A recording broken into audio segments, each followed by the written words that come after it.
Ben Affleck en costume blanc, des flingues, des Borsalino, des filles en robe du soir et le Ku Klux Klan, c'est le cocktail détonnant du film sous prohibition dont nous allons parler aujourd'hui.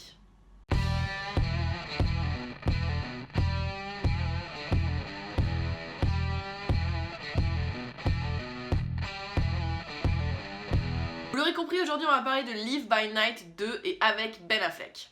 Alors j'ai vu tous les films que Ben Affleck a réalisés.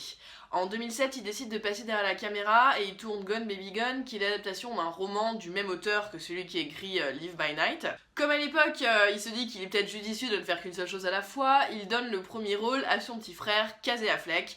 C'était un bon film policier. En 2010, il enchaîne avec The Town, où cette fois il a le premier rôle. Encore une fois, c'est l'adaptation d'un bouquin, et c'est une histoire de braqueur de banque, et il me semble qu'à l'époque, j'avais plutôt apprécié ce que j'ai vu.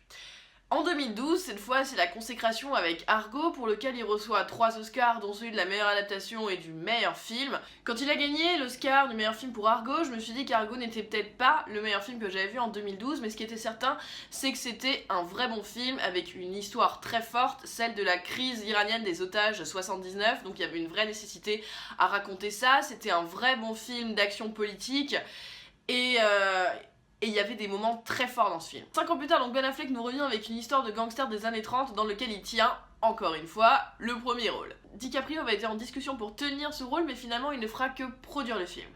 L'histoire elle est classique dans le genre, c'est celle d'un mec qui ne veut pas se faire appeler un gangster mais qui est clairement un criminel. Il va passer son temps à essayer de sauver sa peau entre les différentes magouilles de cartels dans lesquelles il est lié. L'histoire est donc tirée d'un roman de Dennis Lehane, à qui on doit notamment Gone Baby Gone, mais aussi d'autres best-sellers, mais aussi succès au box-office, comme Mystic River, Shutter Island, et plus récemment aussi un film qui avait été adapté à l'écran avec Tom Hardy et qui s'appelait Quand vient la nuit, The Drop en anglais. Le film va vouloir vous plonger directement dans l'action sans que malheureusement vous ayez vraiment le temps de bien rentrer dans l'histoire.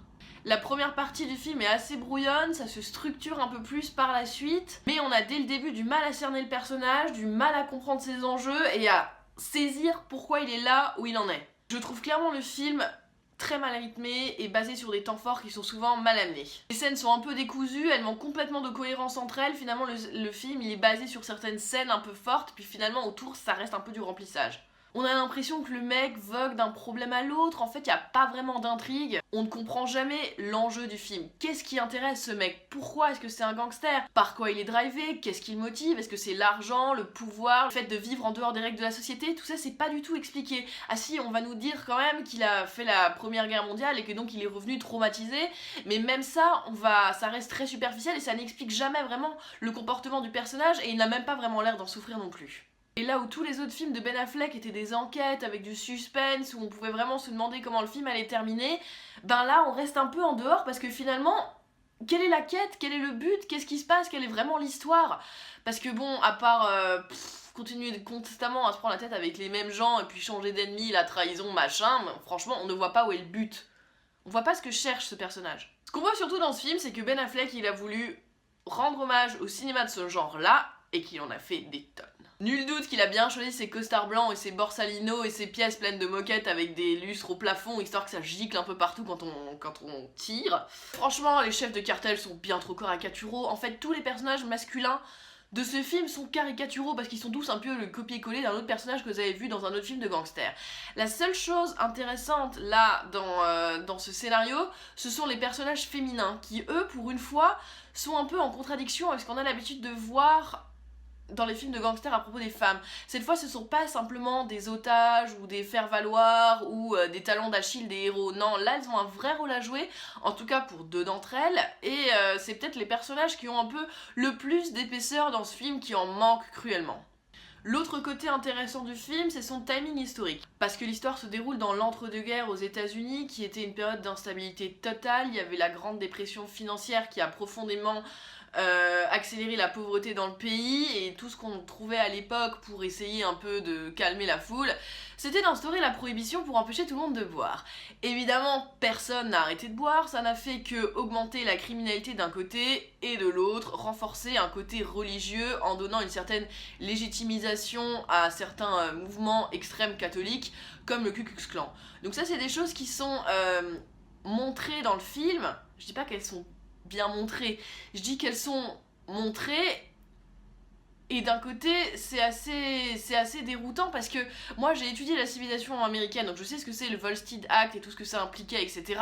Mais je pense que c'est pas forcément le cas de tous les Européens, en tout cas de ceux qui n'ont pas étudié ce problème. Et là, dans le film, on a l'impression que c'est normal que l'alcool coule à flot sous la prohibition. On voit pas vraiment que c'est vraiment grave, que c'était vraiment interdit, que c'était un acte de rébellion totale de faire passer de l'alcool dans le pays, alors que là, on a l'impression que c'est un lundi normal. On a aussi l'impression que tous les flics du monde sont corrompus, et au fond, le film, il va glorifier un peu le banditisme et presque donner l'impression que c'était un mode de vie normal aux États-Unis dans les années 30. Et c'est assez déstabilisant, je trouve. Bref, on fait encore une fois d'un escroc un héros sans réelle nuance. Parce que je reviens encore une fois dessus, mais c'est vraiment important d'expliquer que le personnage de Ben Affleck est très maladroit et vraiment sans aucune épaisseur, sans aucune nuance. Je pense que c'est des choses qu'il y avait dans le livre et que finalement ils ont beaucoup gommé pour quelle raison je ne sais pas, mais on comprend pas ce gangster. C'est un aspect du film qui m'a énormément gênée et pour lequel je suis extrêmement restée en dehors. J'ai pas du tout réussi à avoir envie de le suivre.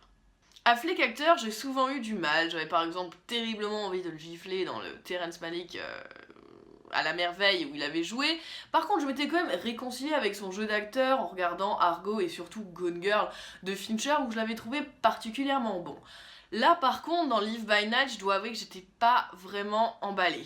Il est pas tant crédible que ça en gangster, il est pas assez cassé, surtout pour un mec qui a fait la guerre, enfin je trouve que ça lui va pas énormément comme rôle.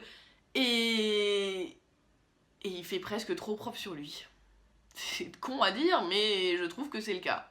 Il serait peut-être temps qu'il laisse les premiers rôles des films qu'il tourne à quelqu'un d'autre, parce que je pense que c'est surtout un bon acteur lorsqu'il est bien dirigé, et là comme il essaie de faire les deux, d'être à la fois metteur en scène et héros principal de ses films, je pense qu'il n'a pas assez de recul sur ce qu'il fait, et que du coup tout est un peu finalement brouillon.